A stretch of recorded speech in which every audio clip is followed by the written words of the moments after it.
Isang mapagpalang araw po sa inyong lahat. Celebrity Chika Time po muna tayo at may inihanda po akong chika para sa inyo. Pero po magchika na po tayo.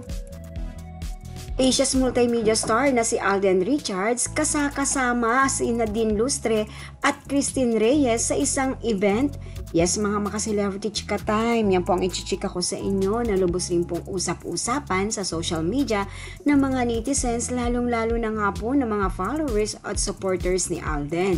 Bago po tayo dumako riyan ay nais ko po munang batiin mga team bahay, team abroad at mga seniors natin dyan. Shout out po sa inyong lahat at happy Thursday po.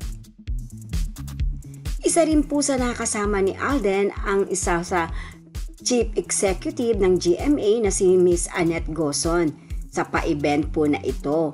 Yes po, tunay naman nga pong kahit saan po yata magtungo si Alden ay marami po itong nakakasamang mga aktres na mula po sa ABS-CBN.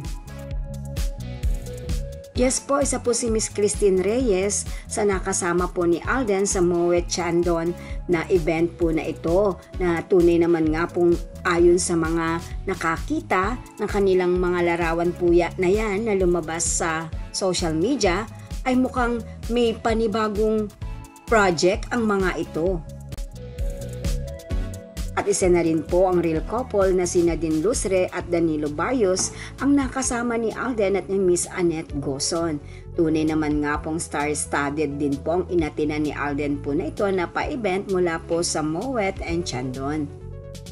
Samantala, narito po ang ilan sa kaganapan na kanilang pa-event na dinaluhan na yan. Panuorin po natin.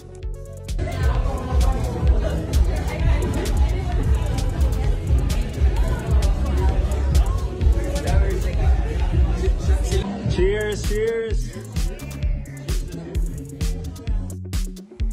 Yan po ang aking chika updates for today. Salamat po sa inyong panunood. Huwag po kalimutang mag-subscribe. Pwede po mag-comment sa ibaba. Basta wag lamang po harsh o nakakasakit sa isa't isa. Salamat po muli. Spread love, not hate.